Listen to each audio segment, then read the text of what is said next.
Assalamualaikum warahmatullahi wabarakatuh. Bismillah, alhamdulillah, wa syukuri nikmatillah. La haula wa la quwata illa billahil aliyul azim. Bid'ah yang tidak ada ampunannya.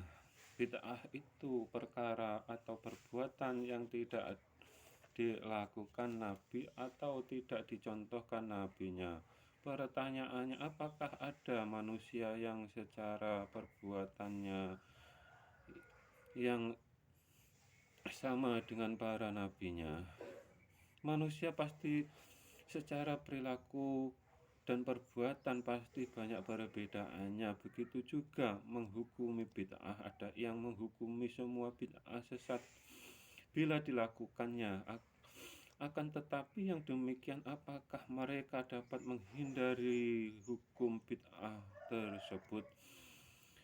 Kalau ada yang beranggapan dapat terhindar, maka mereka hanya dusta atau orang-orang munafik saja. Sebelum kami lanjutkan, mau ajukan pertanyaan, sebenarnya agama itu apa dan apa dapat dipisah dengan dunia dan atau hanya untuk akhirat saja? Kalau dapat dipisah, untuk apa setiap bayi yang dilahirkan disebut Islam?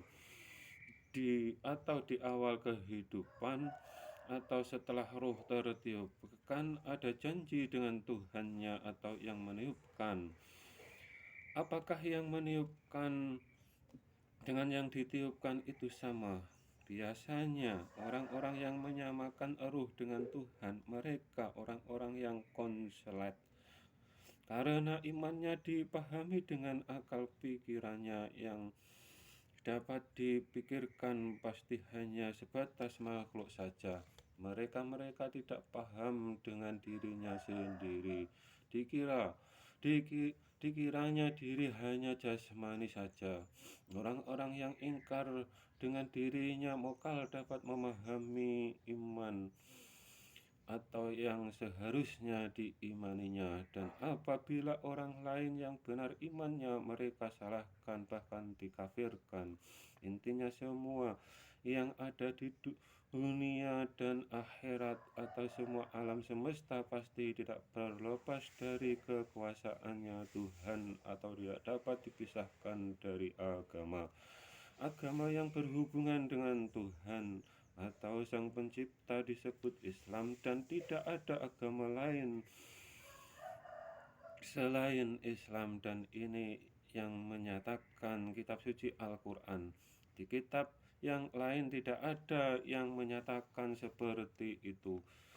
Juga berarti semua para nabi beragama Islam, tetapi nabi dibekali syariat berbeda-beda, dan memang hukum syariat dapat berubah suatu saat dalam situasi dan kondisinya yang memungkinkan untuk merubah, bahkan wajib berubahnya. Bukan berarti yang dulu salah, akan tetapi situasinya dan kondisinya yang tidak mungkin atau tidak layak dipertahankan. Contohnya, zaman Nabi Adam jodoh anaknya satu susuan. Begitu juga yang dilakukan para sahabat yang mengumpulkan ayat-ayat menjadi kitab suci Al-Quran yang dihukumi bid'ah wajib. Dan saat itu atau zaman itu jadi pro dan kontra. Seharusnya yang kontra masih menghukumi bid'ah sesat dilakukan, jangan ikutan baca ayat yang dikitabkan. Kalau di kami hukum bid'ah ada 5. Bid'ah wajib sampai haram bila dilakukan. Bid'ah dan semua nabi beragama Islam, karena semua nabi satu Tuhan. Semua nabi bertugas untuk memberikan pencerahan umatnya di zamannya masing-masing, dan semua manusia dibekali agama Islam. Setiap nabi melakukan bid'ah dari nabi sebelumnya. Hanya satu yang tidak pernah berubah-ubah dari Nabi Adam sampai baginda Nabi Muhammad sallallahu alaihi wasallam, yaitu tauhid. Dalam tauhid ada dua kata, hanya ada dua sebutan, makhluk dan Tuhan. Tuhan bukan makhluk, makhluk bukan Tuhan. Yang demikian diserukan di ayat ketuhanan, jangan samakan, jangan sekutukan Tuhan atau zatnya Tuhan dengan makhluk.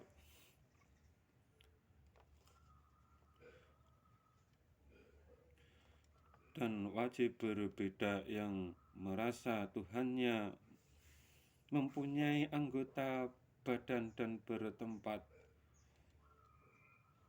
Tauhidnya tidak layak disebut orang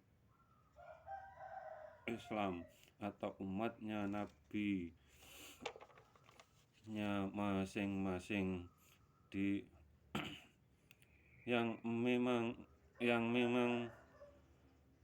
benar-benar diutus Tuhan. Tidak layak atau umatnya nabi yang memang benar-benar diutus Tuhan. Karena setelah Nabi Muhammad SAW wafat, banyak yang mengaku nabi atau setara dengan nabi, tentunya dengan tauhid yang bermasalah atau hanya bertauhid bermata sebelah. Karena disabdakan baginda Nabi Muhammad SAW, di akhir zaman akan ada Dajjal bermata sebelah, membelah Imam Al-Mahdi atau si penegak tauhid dari para nabi. Para nabi itu penegak tauhid setelah diselisihi umat sebelumnya. Penegak tauhid yang pertama kali Nabi Nuh. Konon ceritanya dari bumi Nusantara tercinta. Bukti itu dari fosil perahunya yang hanya cocok dengan kayu jati Jawa atau Nusantara. Imam Al-Mahdi terbelah dua, yang berarti oleh mereka-mereka yang bertauhid hanya iman satu sisi ayat ketuhanan yang menunjukkan keberadaan Tuhan di atas saja, atau sisi ayat ketuhanan yang menunjukkan Tuhan dekat saja, dan salah satu sisi mereka ingkarinya, yang berarti Dajjal tidak hanya satu dan adanya sudah dari dulu. Kalau di zamannya Nabi Musa Samiri dan di zaman setiap nabi memang ada yang demikian. Tidak ada cerita nabi yang menyelisihi tauhid nabi sebelumnya atau semua nabi satu Tuhan. Kiamatnya agama karena tauhid umatnya menyelisihi tauhid nabinya.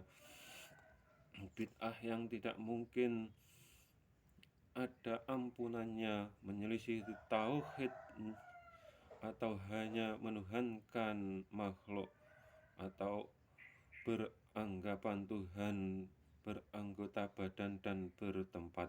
Zatnya Tuhan wajib berbeda dengan zatnya makhluk. Kalau masih menyembah sajadah dan Ka'bah, jangan teriak kafir dan kafir. Kalau tidak percaya dengan sifat wenangnya Tuhan yang mutlak, jangan menjual agamamu. Bila masih berani duduk di atasnya kalimah tauhid, jangan teriak khilafah, yang ada hanya khilaf namanya. Bila salah iman, amal ibadah. Wassalam.